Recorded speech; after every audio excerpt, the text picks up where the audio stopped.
Junaid Psaki একটু জানতে চাইছে আপনার মন্তব্য। আমরা তো মনে হয় আটকে আছি জুলাই সনদের বাস্তবায়ন প্রক্রিয়া নিয়ে, কিন্তু এখন তো ঐকমত্য কমিশন যেহেতু কিভাবে বাস্তবায়ন করা হবে এটা বলছি না, জুলাই সনদেই থাকছে না, তাহলে কি আপনি কি মনে করছেন সবগুলো রাজনৈতিক দল যদি সেখানে সই না করে তাহলে জুলাই সনদটা আসলে কি হবে, কি কোথায় গিয়ে পৌঁছাবে? ধন্যবাদ সবাইকে, সালাম শুভেচ্ছা, আসসালামু আলাইকুম। 23 দিন আলাপ আলোচনা করে যেসব বিষয়ে আমরা ঐকমত্য হয়েছি, নোট অফ ডিসেন্ট আছে, সেগুলো নিয়ে এখন সই না করলে সেটা তো রাজনৈতিক দলগুলো যার যার অবস্থান থেকে সিদ্ধান্ত গ্রহণ করবে, কিন্তু সেটা খুব যুক্তিসঙ্গত হবে না আর কি। কেননা যেসব বিষয়ে আমরা ঐকমত্য হয়েছি সেটা তো ঐকমত্য হয়েছে, পার্থক্য তো আর জোর করে ঘুচিয়ে দেওয়া যায় না। ফলে সেইটার মীমাংসার জায়গাটা কিন্তু জনগণের হাতে, যে আচ্ছা এখানে সাংবিধানিক প্রতিষ্ঠানে একটি নির্বাচন কমিশনে নিয়োগটা হবে সাংবিধানিক কমিশনের মাধ্যমে, যেটা কনস্টিটিউশনে থাকবে। এ বিষয়ে সবাই একমত হয়েছেন, ইনক্লুডিং বিএনপি। কিন্তু আরও 4টি প্রতিষ্ঠান আছে, যে 4টি প্রতিষ্ঠানে আমাদের দাবি হচ্ছে সাংবিধানিক কমিশনের মাধ্যমে নিয়োগ দেওয়া। বিএনপির বক্তব্য হচ্ছে সেটা আইন করে তারা করবে, সংবিধানে রাখার কোনো প্রয়োজন নেই, এবং এর মাধ্যমে সরকার কিছুটা তাদের ভাষায় দুর্বল হয়। এখন এই যে পার্থক্য, এটা মীমাংসা কিভাবে হবে? গায়ের জোরে মীমাংসা করার একটা রাস্তা আছে, কিন্তু সেই মীমাংসাটার পথ কেউ অবলম্বন করবেন কিনা তার নিজের সিদ্ধান্তের ব্যাপার। কিন্তু এই রাজনৈতিক বাস্তবতায়, দেশের ভিতরে এবং ভূ রাজনৈতিক বাস্তবতায় এখন আমরা যদি গায়ের জোরে এটা প্রতিষ্ঠা করার জায়গাতে যাই, অর্থাৎ আন্দোলন, সংগ্রাম, শক্তি প্রয়োগ, তো সেইটা একটা অনিশ্চিত বাস্তবতা তৈরি করবে। আরেকটা রাস্তা আছে, শান্তিপূর্ণ গণতান্ত্রিক উত্তরণ, যেটা নির্বাচনের মধ্য দিয়ে হবে। তাহলে জনগণ ঠিক করবে এই সাংবিধানিক পদের 5টাতেই সাংবিধানিক কমিশনের মাধ্যমে নিয়োগ হবে, নাকি একটিতে হবে, বাকিগুলো আইনের মাধ্যমে হবে। এই জায়গাগুলো খুব জনগণকেই নির্ধারক জায়গায় আসতে হবে। একইভাবে পিআরের কথাটাও ওই একই প্রযোজ্য। পিআর অনুযায়ী হবে নাকি পিআর হবে না, জনগণ ভোট দিয়ে ঠিক করবেন। এটা তো আমি আপনি ঠিক করে ফেলার কোনো সহজ রাস্তা নেই। এক হচ্ছে যে বল প্রয়োগের রাজনীতি, অথবা আপনার নির্বাচন। এই দুইয়ের মাঝামাঝি কোনো অবস্থা নেই। কোনো কনস্টিটিউশন আমি আপনি মিলে চেঞ্জ করে তার অধীনে নির্বাচন করলে তারপরে র্যাটিফায়ারের তো কোনো এটা তো আপনি কনস্টিটিউশনকে গ্রহণ করছেন, প্রক্রিয়াটা কি? এই প্রক্রিয়ায় আছে অনেক দেশে, কিন্তু প্রতিনিধিত্বমূলক গণতান্ত্রিক ব্যবস্থায় কনস্টিটিউশন একটা প্রতিনিধিত্বমূলক সংসদ গঠন করেই করা উচিত। এবং সেই জায়গা থেকে আপনার যে অনেকে মনে করেন যে এটা একটা বিপ্লব হয়েছে, তো এটা তাদের রাজনৈতিক প্রস্তাবনা। কিন্তু বিপ্লব হলে যে জিনিসটা ঘটে, একটা ফোর্স মোটামুটি একটা ডিটারমিনিং জায়গায় পৌঁছায়, যেসব দেশে বড় বৈপ্লবিক জায়গা দেখা গেছে। সব ক্ষেত্রে যদি না হয় তখন এটা বিপ্লব নানা ধরনের সংকটের মধ্যে যায়, তখন তার মতো করে পদ্ধতি বের করতে হয়।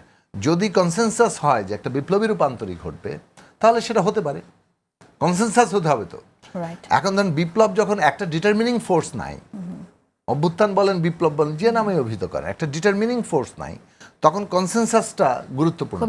এবং সেই কনসেনসাসের মধ্যে যদি বিভিন্ন রকম রাজনৈতিক শক্তি থাকে, এক দল কনস্টিটিউশনের মধ্যে থাকতে চাইছে, এক দল কনস্টিটিউশন বাতিল করে দিতে চাইছে, সেখানে কনসেনসাসটাই প্রধান ব্যাপার। এবং আমরা দেখেছি যখন ছাত্রদের হাতে বলটা কোর্টে গেল 6 তারিখ থেকে, যে তারাই সরকার গঠনের উদ্যোগী ভূমিকা নেবে এবং অন্যান্য রাজনৈতিক দলের সাথে কথা বলবে। তো ছাত্ররা তো কনস্টিটিউশনের ভেতরে থেকেই এটা করলো। 8 তারিখে তো আমরা কনস্টিটিউশনের ভেতরে থেকেই শপথ নিতে দেখলাম। এবং কনস্টিটিউশনের ভেতরেই, শুনে আমি শেষ করি, কনস্টিটিউশনের ভেতরে একটাই পথ ছিল যে ডক্ট্রিন অফ নেসেসিটির ভিত্তিতে এই সরকারকে বৈধতা দেওয়া, এবং সুপ্রিম কোর্ট সেটা দিয়েছে। সো কনস্টিটিউশনের ভেতরে যদি কেউ বৈধতা খোঁজে, তাহলে এটা ডক্ট্রিন অফ নেসেসিটির জায়গা থেকে হবে। ভবিষ্যতে কোনো এক সরকার এসে যদি কোর্ট প্রভাবিত করে সবকিছু উল্টে দেয়, সেটা যে কোনো কিছু উল্টে দেওয়ার ক্ষমতা রাখে। এগুলো আলোচনা করে কোনো লাভ নেই। কনস্টিটিউশনালি আমরা কোনো সমস্যার মধ্যে পড়বো না। কিন্তু কেউ যদি ধরেন কথার কথা আওয়ামী লীগ আবার ক্ষমতা আসতে পারলো, কোর্ট আন করে, আমি আবার বলছি যে আওয়ামী লীগের আমরা এই চান্স দেখছি না, কিন্তু তারা আসতে পারলো, তাহলে তারা তো সবকিছু উল্টে দিতে চাইবে ক্ষমতার জোরে, বল প্রয়োগে। লাস্ট কথাটা বলি, কাজেই আমাদের ডক্ট্রিন অফ নেসেসিটির জায়গা থেকে আছেন। এখন আপনি কনস্টিটিউশন যদি স্থগিত করতে যান, তাহলে এটা পলিটিক্যালি কেওয়াস ক্রিয়েট করবে।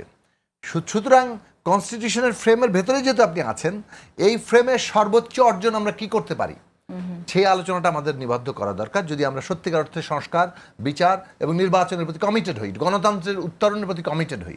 এটা আমাদের বক্তব্য যে বিদ্যমান ব্যবস্থায় যেহেতু আপনারা আমাদের ঢুকিয়ে নিয়ে গেছেন, বিদ্যমান ব্যবস্থার ম্যাক্সিমাম পসিবল অ্যাচিভমেন্ট, সর্বোচ্চ আমরা কি অর্জন করতে পারি সেইটাকে আমাদের দাঁড়ানো দরকার। এবং সেইখানে আমাদের করা উচিত জুলাই সনদ সাইন করা এবং এইটা একটা আইনি বাধ্যবাধকতা তৈরি করা। অর্থাৎ আমরা অঙ্গীকার করছি ঠিক আছে, এবং অনাস্থা আছে, সেই কারণেই সরকার উদ্যোগ নেবে কোর্টের পরামর্শ নিয়ে কিভাবে একটা আইনি বাধ্যবাধকতা তৈরি করা যায় যে পরবর্তী জনপ্রতিনিধিরা এই জুলাই সনদ সরকার তো সেই উদ্যোগটা নিচ্ছে না। এখন তো মনে হচ্ছে যে আরে আলোচনা হবে 15 সেপ্টেম্বর মধ্যে। ইতিমধ্যে কমিশন উদ্যোগ নিয়েছে 15 সেপ্টেম্বরের মধ্যে তারা এই বিষয়ে পলিটিক্যাল পার্টিগুলোর সাথে কথা বলবে এবং পলিটিক্যাল পার্টিগুলোর মতামতের ভিত্তিতে একটা জায়গায় যাবে। আমরা যেটা বলছি যে সরকার যদি উদ্যোগ নেয় তাহলে সুপ্রিম কোর্টের পরামর্শ নিয়ে তারা এখানে একটা আইনি বাধ্যবাধকতার জায়গায় যেতে পারে যে পরবর্তী জাতীয় জনপ্রতিনিধিরা এটা বাস্তবায়ন করতে বাধ্য থাকবে। 1, 2 হচ্ছে আমরা পরবর্তী যে নির্বাচিত পার্লামেন্ট সেটা এই জিনিসগুলোকে সমাপ্ত করবে। যেসব বিষয়ে আমাদের সংবিধান সংস্কার 6 মাসের মধ্যে শেষ করতে হবে, বাস্তবায়ন পরবর্তী 1 বছরের মধ্যে শেষ করতে হবে। এই টাইম ফ্রেম একটা আমরা ঐকমত্যে আসতে পারি। 3 নম্বর জিনিস হচ্ছে যেটা আমরা বলি যে একটা জিনিস জনগণের এখতিয়ার কি সংস্কারের জন্য নাকি সংশোধনের জন্য। যদি সংশোধনী হয় তাহলে যত বড় বিষয় নিয়ে আমরা সংবিধানে হাত দিয়েছি তাতে এইটা কেবলমাত্র সংশোধনী না, এটা ফান্ডামেন্টাল সংস্কার। এবং সংবিধান আপনি যদি নতুন করে লিখতেনও এটাই লিখতেন, হয়তো 2টা শব্দ লাইন পার্থক্য হতো অথবা কিছু জিনিস আপনি হয়তো কমিয়ে ফেলতে পারতেন।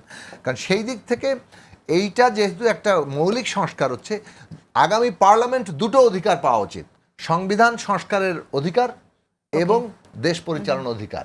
এই দুটো জিনিস পেতে গেলে আপনাকে সংসদের নির্বাচনের নামটা সেটা দিতে হবে যে নামের মধ্য দিয়ে আপনি জনগণ আপনাকে এখতিয়ার দিবে যে আগামী পার্লামেন্ট সংবিধান বদলাতে পারে। আমি আবারও বলছি, প্রতিনিধিত্বমূলক গণতান্ত্রিক ব্যবস্থায় জনগণ সার্বভৌম, যেখানে জনগণের সার্বভৌমত্বের প্রয়োগ ঘটে তার প্রতিনিধিত্বমূলক ব্যবস্থার মধ্যে দিয়ে সেই পার্লামেন্ট গঠন না করে আপনি তার সংবিধান বদলাতে পারেন।